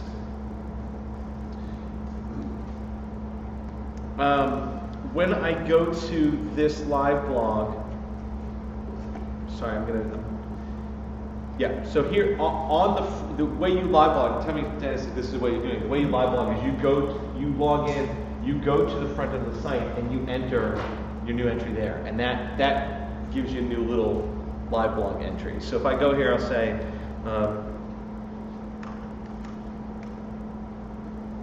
we'll enter that. Back over here, Wait for it. what's coming? It's going to be really cool. There it is. So it updated by itself. I did not refresh the page. Okay?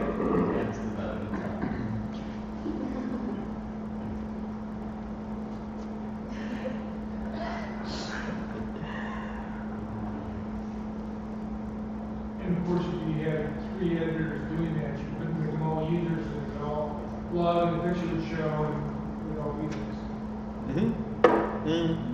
No. I don't see why not. Because let me tell you why I think that is true. What's that? Sure. Let me tell you why I think that is true. And this is important to know because this is Developer Day. The live blog system is not posting That's right. to the body. The body is empty. The live blog system uses comments. Yeah. That's right. It is weird, but if you look, and I'll go into the database. Can I access the database from here?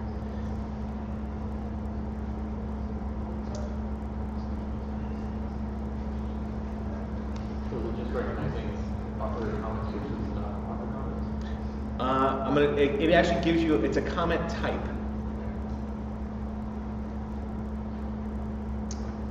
Dave has a suggestion, perhaps you can pass it along to your buddies at WordPress. Okay. My buddies? Yeah.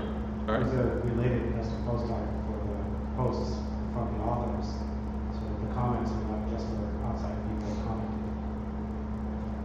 Say it again? Use a related custom post type instead of comments, so that the authors of the live blog, that stream, that data is held separate. I'll say it again.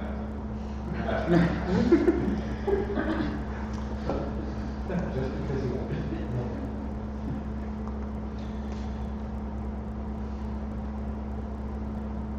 Good thing that's not being live streamed. No. What the?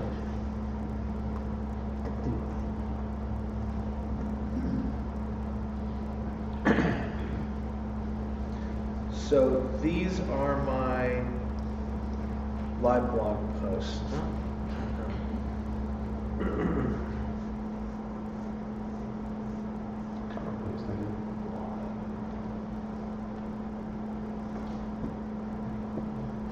Yeah, I'm not. It's an archive.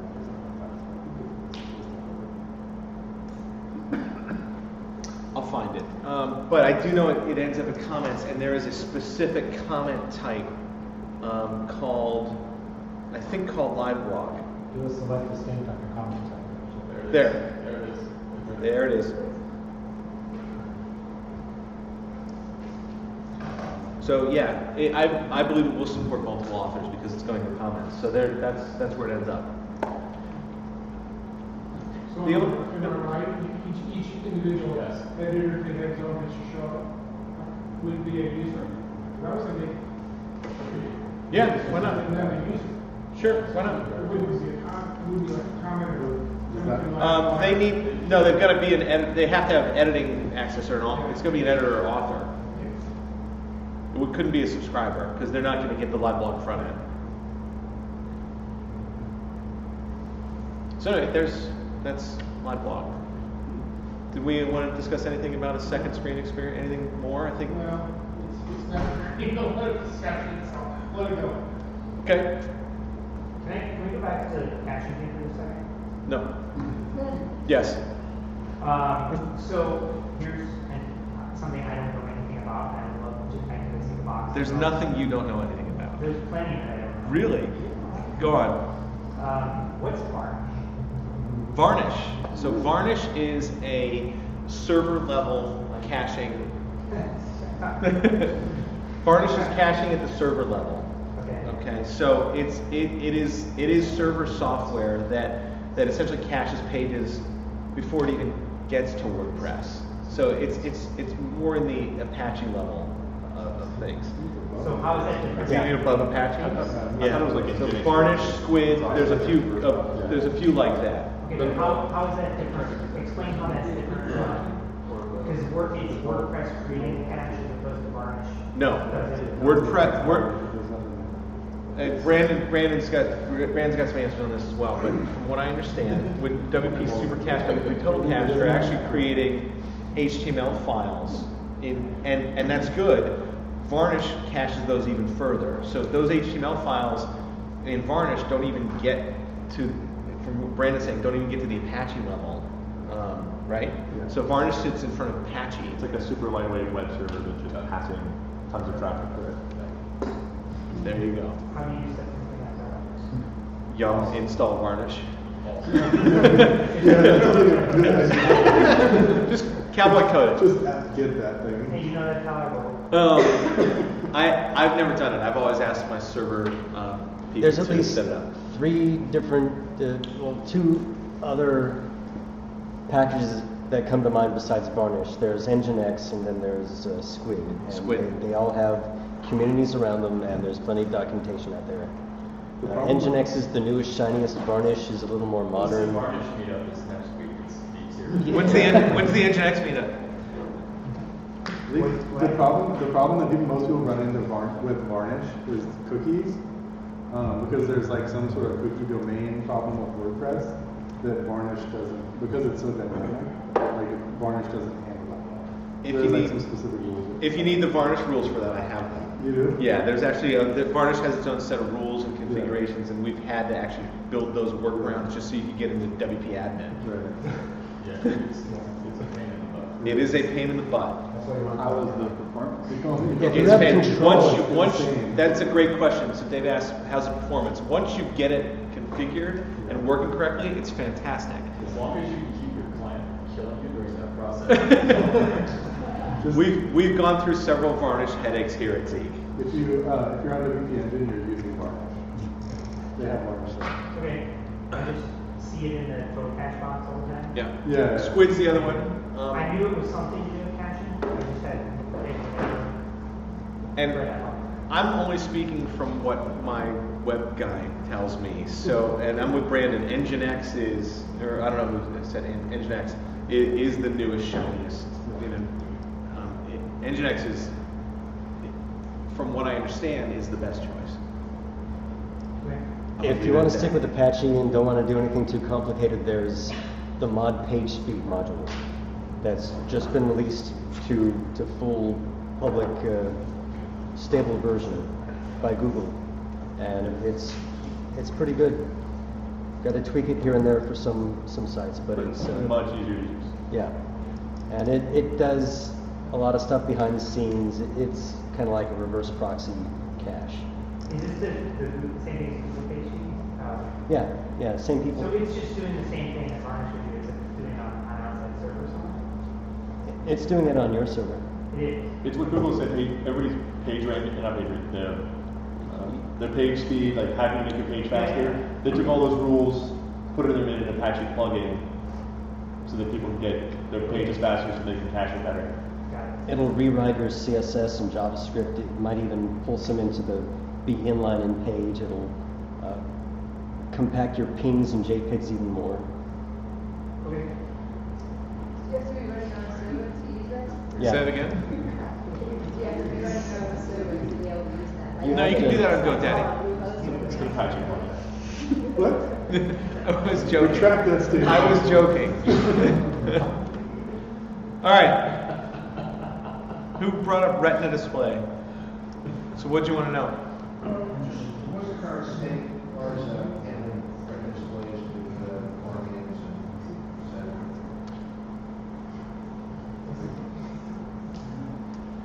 cetera? Is anybody designing with Retina display in mind yet? You are? Why? What's that? Does the CEO have a Mac? Like a new shiny laptop? Me person? Yes, graphics. So there's a plugin for WordPress. Give me a second, I'll find it. But what it does is you make all your graphics as, just like they tell you to when you're developing and everything's like X2 or something, right? Or 2X, that's it right there. And it all automatically, when you upload it, it'll automatically display whatever the best resolution is that they display. It works really good too. Really, really good. Cool. Your main consideration is images, is higher res images. So you have to cut everything down as first as back to as whatever, and then cut it down to 70. Okay. Does that help answer your question? That, I will tell you, one of my guys said this plugin things. I ditched Firefox once I got a Retina display. Firefox, the current shipping version of Firefox does not support Retina yet. Chrome does. For a while I was using Aurora, which is the nightly build of Firefox, which is incredibly buggy. I could not stand it anymore, and so I've gone to fully Chrome.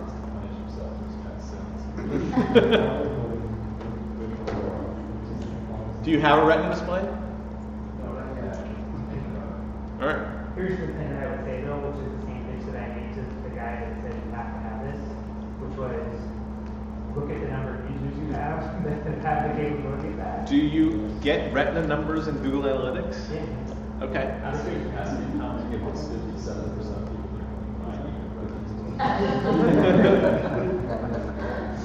Yeah, I mean, I don't think you really need to worry about it all that much right now. It's a very small percentage of people. That will grow.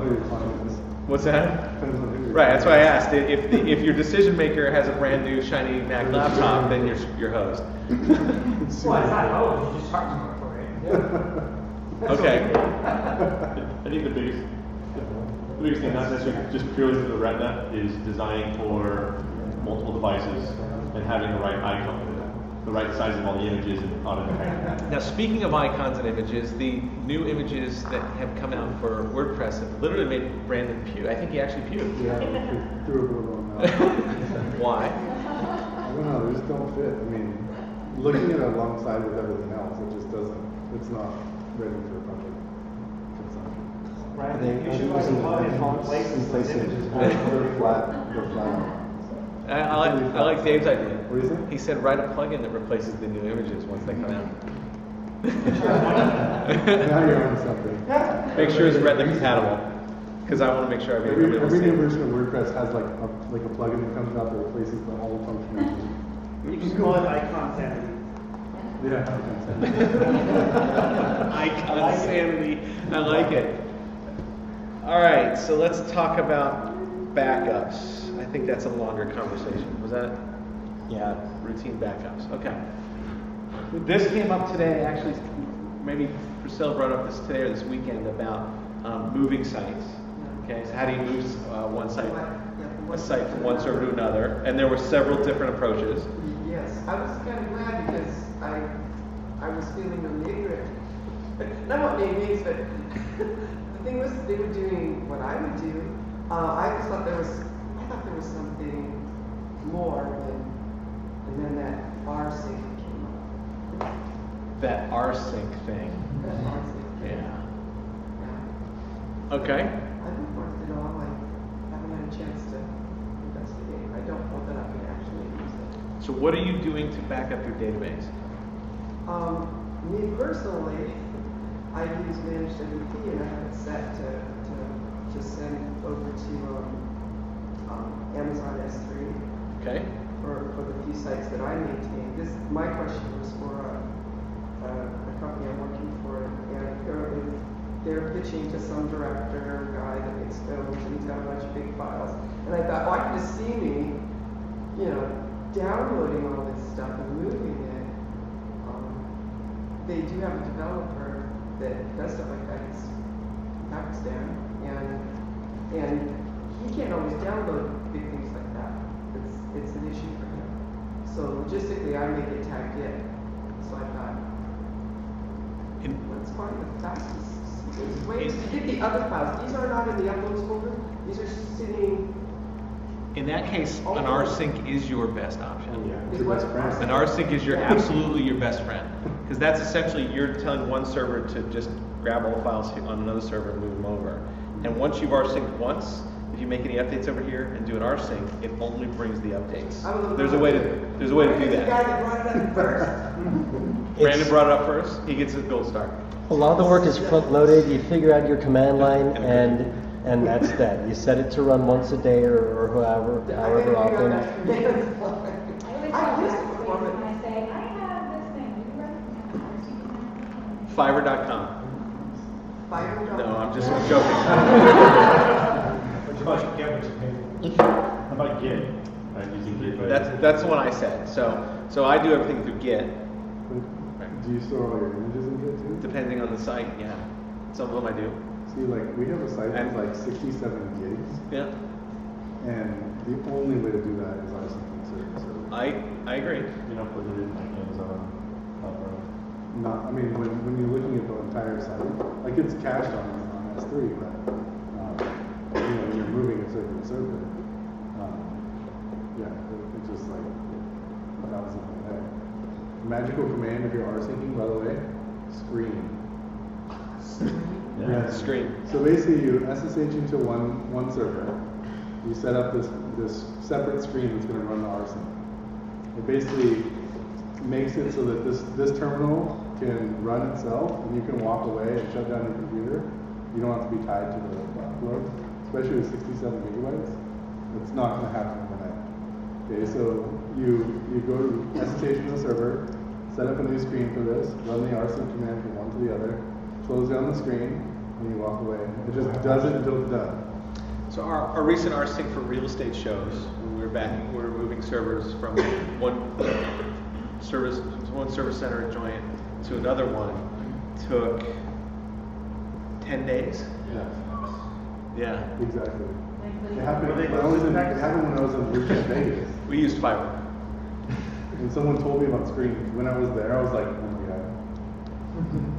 Otherwise, I couldn't have even done it. But both, you have to have access to SSH on both. Yes. And Absolutely. Oh, this But guy you has can some even do it with an company, FTP. hosting company, A to Z hosting. You can even do it with FTP if you wanted. Like if you really wanted to get this all figured out, you could kick off some other process. You run screen, and then in screen you run your processes. Then when you close your computer down, the screen session is still running on the server, and you can then attach back into screen when you connect in again, and be able to see that process still running in the background. Is there a YouTube video? Like 5 minutes. Brandon can. Can? Of course he can. He's on I'll show you the man page. I can. Okay, I'll just read the manual. I don't personally use it. You don't need to screen. I know what it is. Tmux is the new hotness. So we talked about two processes: rsync for, and no, we haven't covered backup yet. We talked about moving files with rsync. I use Git. So not all my clients, some of my clients, we just have a cron job that runs every morning and does an add to the Git repo. So any images they've uploaded that day all get added to the Git repo, and that's our backup process for images. As part of that cron job, it also does a database dump, writes that to a different folder, and it's pushing those databases up to a separate Git repo. So most of my sites, I've got 2 Git repos. I've got one for files, one for database, and they're just being backed up every night. Does adding, so I've found with Git, like the more files you have in Git, the longer it takes to like push and pull. Absolutely. And like, I don't know, like you get to like 15,000 objects, and it just like, it takes like 5 minutes to download, 5 minutes to upload. Like, They've become very big Git repos. Yeah. It happens. So we're only storing, we're deleting every 30 days, but those are still in the Git history. Yeah. So yeah. This is a topic for WordCamp. It is a good topic for WordCamp. Maybe you should suggest that on the OC WordCamp 2013. No, that's one of the, if you do suggest it, you also have to teach it. Yeah. Oh really? If you don't know, you If you don't walk know. into it's a- Nobody's going to suggest anything. I know. So those are 2 processes for sort of backups and moving, but that still doesn't necessarily address routine. We talked about sort of scratch the surface on routine backups. What is everybody else doing for routine backups? Now, when we talk about backups, we're talking about file backups, database backups, both. I just Yeah. well, for most of my client sites, they're pretty low maintenance, I would say. So I use plugin back WP up and back onto Dropbox. The moving sites, I use duplicator. What was the plugin? Back WP up. The one thing to think about that too is that you're not backing up to your server where you're also hosting your site, which is the last place you want to have your backup. Because if the server goes down, you also lose your backup. What? I know. Can you believe that? That's what happened. For real. And again, part of the reason I use Git is everything's going up to assembler. It's off-site. So with this, you can if you want, you can do your files in a separate schedule than your database. So you have a lot of control over how it runs. Very cool. All right. No warranty supplied. There's an pressbackup.com. This is one I was reading about this. They focus on specific WordPress backups. Cool. I'm not a managed WP user. Is this similar? Any managed WP users in the room? Mm-hmm. Yes. Is this similar? All right. It looks like that's all this does is just backup. Just backups? Backup is a component of managed. Okay. WP does a lot of stuff. Managed WP do file backup as well as database backup, or is it just database Well, it backup? does, yeah, it'll do one or the other, and you can dump it to Dropbox or S3 or it'll do it on your own server, which is, as they just said, madness. And you can also post to well, they didn't say madness, but No, I'm wondering why you interpreted it as madness. well, because it's in the Oh, same on the place. same server. Yeah, On the same yeah. server. Now that's madness. That's what I meant. I may not have said it right. That's just crazy talk. That's crazy talk. So, but it also will let you, like, you can post things, update your plugins, you can update core, you can actually write posts and stick them on different sites. Look at Google Analytics if you pay enough. And there's infinite WP. It'll let you see, it'll get you show Google window in there. It's not. Without going into Oh, you need to pay money to manage WP for Google Analytics to get Google Analytics. Yeah, there's certain levels, and for some reason it puts certain things that I'm supposed to pay more for into my account. And I keep It's like telling Christina them. says, it's value. Oh, yeah. It's pricey. I guess so. Okay. It also lets you white label the plugin. So when it's in somebody else's in the client site, it has my name on it. Wow. Not. That's not impressive. I would use Jason Tucker. Okay. Just saying.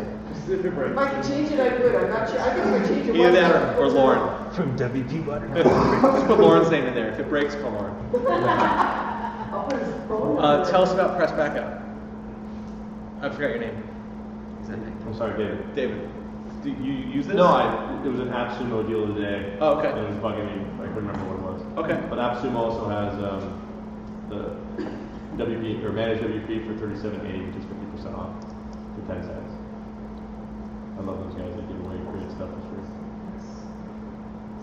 Cool. But if you want to get a good AppSumo, APP.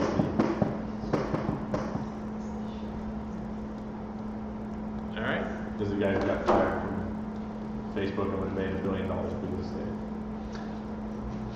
There's also infinite WP. Infinite WP. That's right. You're John Brown last those days.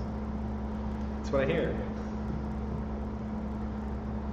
Same thing. Backup. Are you familiar with Infinite WP, or did you just bring up backups? Backups are there.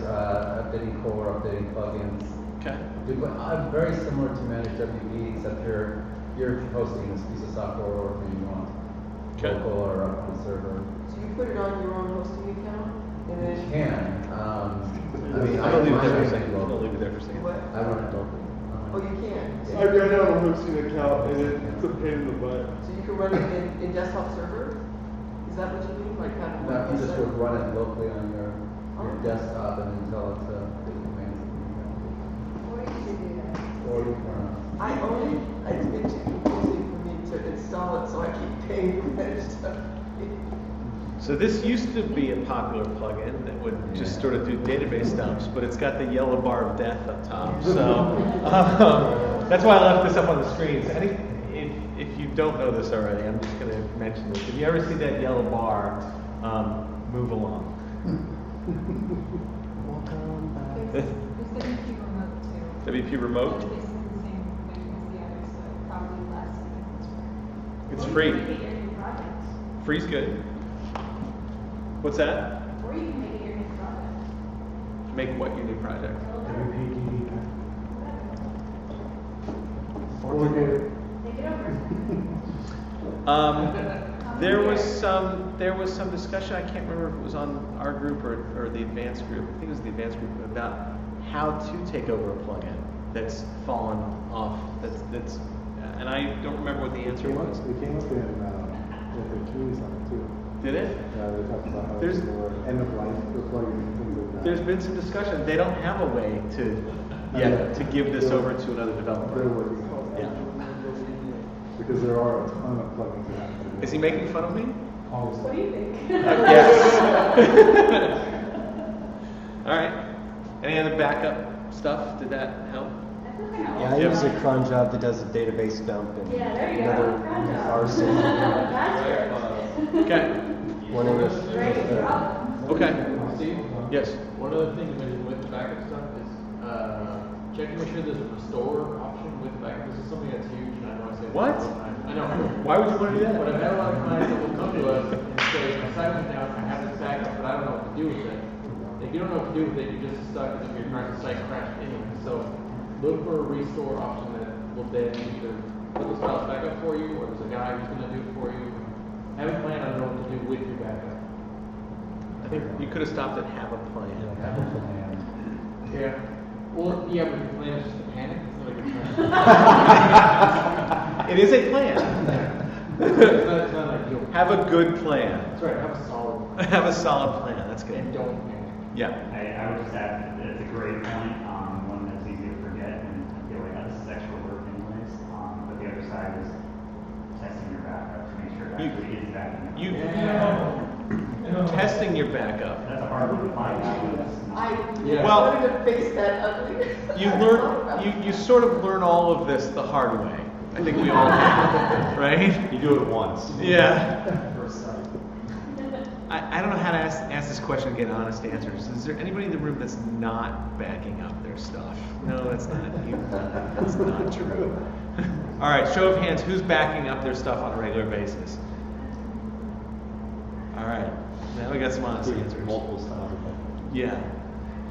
Jeff at one point was backing up his computer locally and then like 10 different places for his. It's a lot. It's stupid. Still doing that to this day? Well, now it's segmented into different media types. So pictures and videos get backed up different places. That sounds like what you do after your hard drive crash. Yeah. That's it too. Yeah.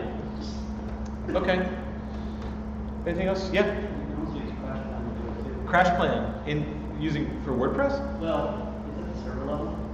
That's why I go to my servers backing up. I have a project that goes through and Sure. installs the databases and creates database backups, and then it also creates full website backups and puts them all in the backups directory in that crash plan, backing all that up so that all of those gets turned off the crash plan. Jeff's counting right now how many different levels of backup he has. I know. I saw him at 8. When you're using Crash Plan, are you using Crash Plan where it goes to another server that you also have control over, or are you using Crash Plan's hosted service? I'm using their hosted service because their encryption is in my hands, so I'm fine with it. I can generally using mine, unless the client has a problem. I'll throw out another fun one. Branded Bitcasa. What's that? BITCASN. If you haven't heard of these guys, go sign up quickly because they're giving away. It's unlimited infinite storage, but think of Dropbox where the files they have the type of syncing like Dropbox, but it doesn't have to live on your computer. So you can take your iTunes, drop it in the infinite folder, then move it to Amazon S3, and it streams. But if you have like a 50 gig video and you fast forward, it will pick up where it needs to and start streaming it for you, as long as you have bandwidth. These guys are funded by Andreessen Horowitz and Greylock, which means it's a big name, and they just came out of stealth about a week ago. Interesting. But their pricing is, click on it, it might be $99 a year for unlimited storage. And you said it does have a syncing? $69. It has a syncing like Dropbox, but the infinite storage, infinite backup is the part that will spin your head around when you play with it. I've been working with these guys for a while, and they just came out, and you're going to hear a lot about it. The problem though is that What? Infinite? It's a lot. It is a lot. When you install it, it says, this drop, it creates a new drive, and it says it has 14 exabyte of free space. And you go, why is it higher? Because Windows, they won't show you a larger number. That's funny. Oh, to the 64. You know, the server level is something that I point out to you because if you're going with a cloud storage-based solution, make sure that it's encrypted because you are copying your client's files onto that stuff. When you go, if you click on the About Us and you read who they are, they're impressive people. If they put it up there or not. Also, the crash plan is $59 a year for unlimited storage. Is it infinite though? Unlimited sounds less to me. If you read the first sentence. Tony, produce engineered fraud protection systems at MasterCard. Right, the guys that built Mosey. This is the all-star team that Andreessen put together. They also funded Dropbox. And they thought these guys were doing something unique, differently enough than Dropbox to give them their money. Interesting. I'm gonna have to debate tonight whether I go with unlimited or infinite. We'll see. It's a pretty Yeah, well, but there's no limit. And they're also doing some stuff for performance that makes it really, really nice. Cool. Anything else? Anything about anything else? Yeah. Because the whole trunk thing came up, I was going to talk about how to install trunk and actually do this. Brandon's got something. He's going to talk about his trunk. Oh, the junk in his trunk? All right. SVN, good.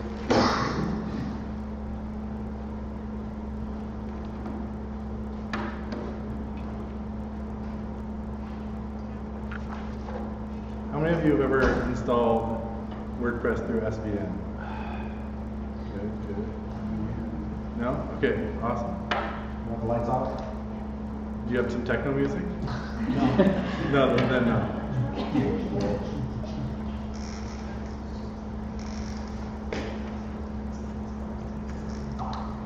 Hey, someone's checking.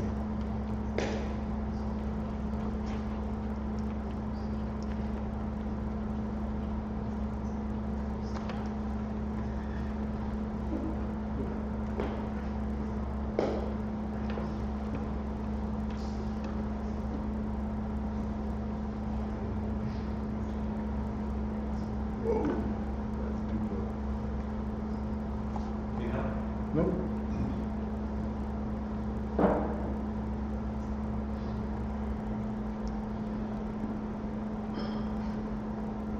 Is that gonna work? Okay.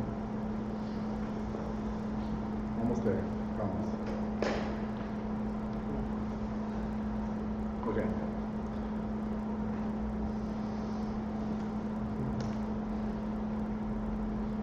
Okay, so first things first. Angry Birds. Angry Birds.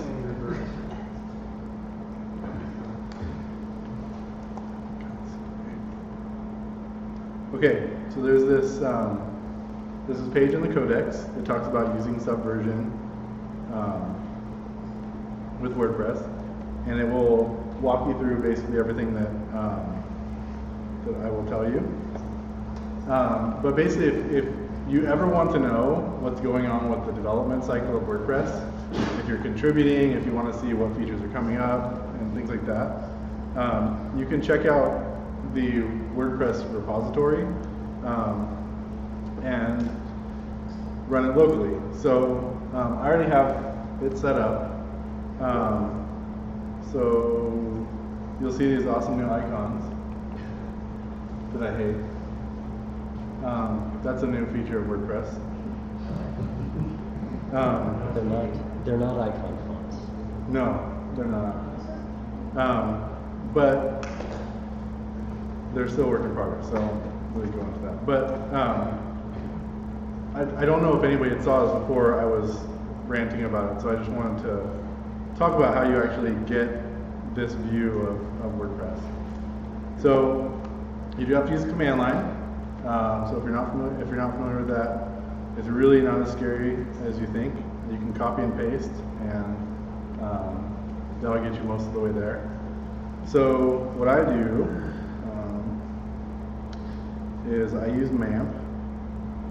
So I have a folder which has all my websites in it. I don't use desktop server. Sorry, Steve and Steven. Sorry. Okay. Yeah. Okay. So what I'm going to do is I'm just going to create a folder called Trunky. And so in order to get to the command line, if you don't already know, if you're on a Mac, again, I'm not going to go on a PC because I don't use one, but it's under Utilities and Terminal. You open that up and it will give you a command line. I have mine always running. And that is Jeff? Yes. This is for you. So this is what it looks like, right? Steve was using it before. One nice thing about this, you don't really have to know too many commands. you can just kind of drag and drop. CD is change directory, and you can just drop that in there. Put in the full path. Holy awesome. That's awesome. Yeah. So now I'm in this folder, right? You know about tab though, right? What? You can tab, type in a couple of letters and tab. And Yeah. This is advanced stuff. I mean, drag and drop. You know that if you use Coda 2, you can actually do it right inside Coda 2. Yeah, I'm gonna do that too. And you don't have to do anything manually. Yeah, I don't So know. if you use Coda 2, you can create a new project, and you can say check out from repo. You specify the repo, specify the destination, done. Check it out. Yeah, if you don't feel as hardcore as using the terminal. You know, anyways. Hey, we're the dev now, man. That's right. This is where we get real nerdy. Okay. Well, this gets you infinite access. This is infinite. All right. So basically, what I'm doing is I'm taking this line of text right here, and I'm pasting it into my terminal in that directory. So what that's telling me is I'm using SVN. That's a command line tool. CO stands for checkout, and this core.svn.wordpress.org /trunk is the latest and greatest of WordPress. So I do that, I click enter, and The matrix. those are all the files that exist in WordPress, all streaming live to your folder. Let's see. Okay, so now one of the things that's included is an external for Akismet. Pulled in all those, and now it's done. Take me back to the command line. So now I've got a full install of the latest and greatest WordPress, and I can set that up the normal way you would set up WordPress. Once you have this is a very, very active development cycle. So multiple times a day, this will change. If something's broken, things will be broken. This is a development version, so don't expect it to be production ready. But what will happen is, in my currently installed one, you'll see that I'm using WordPress 3.6 Alpha 23386. That's the current commit, basically, the current commit of WordPress. When you want to find out what's been changed since last time, you run another command, and I'll go into this directory because I already checked out latest.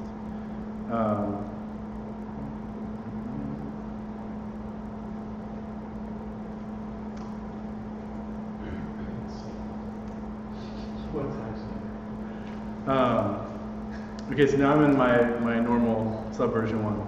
All you have to do to upgrade WordPress is type svn up, and you'll see it's updating only those files. That's the only thing that's changed since last time I upgraded. And then when I refresh, you'll see 23386 should change to 23400. So now I've got a slightly newer version of WordPress, and it's ready to keep kind of testing. The reason I wanted to bring this up is we're in the current development cycle of 3.6, and if you ever want to know what's going on, if you ever want to get involved, this is what you should be looking at. And if you have control over what goes in this as well. So if you ever have any comments about things like ugly looking icons, this is the place to find out they're there and then contribute to them, post tickets on track. Does everybody know what track is? Say no. Okay, track is where everything in WordPress really gets developed.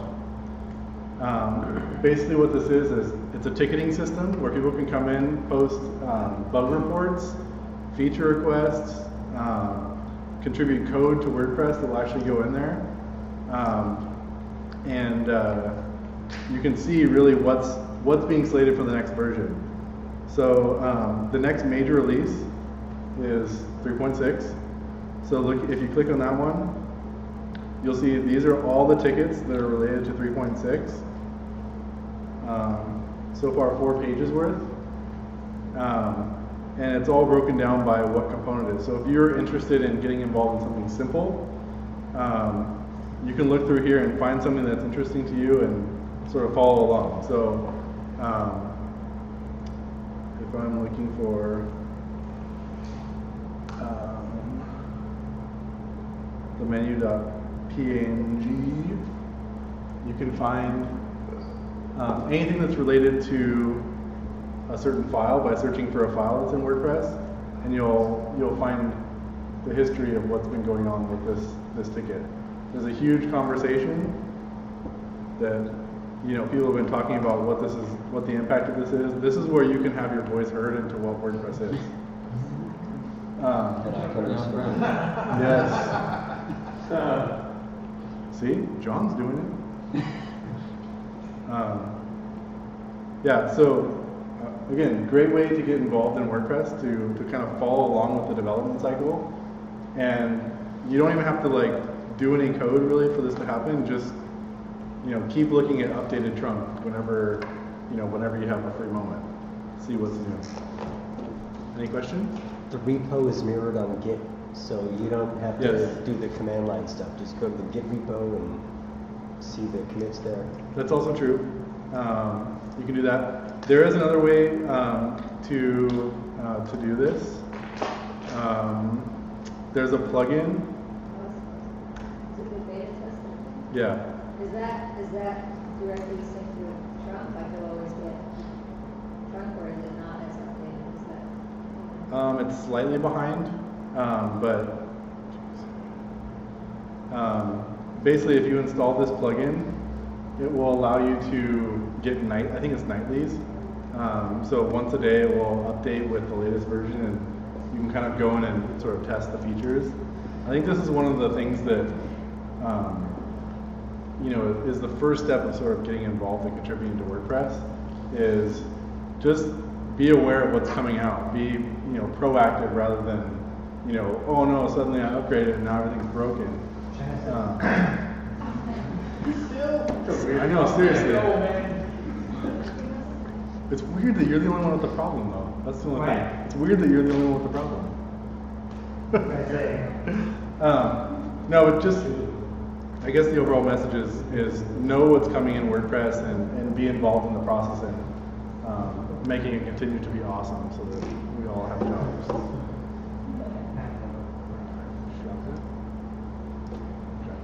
Any other questions? How do you? Can you move your site somewhere else? Can you move your site somewhere else? Oh yeah, I mean it's just files, so you could FTP it somewhere, or same way you would normally put a site up. You can do the same thing.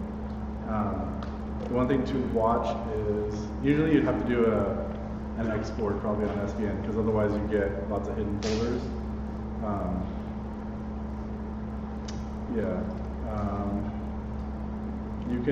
You can also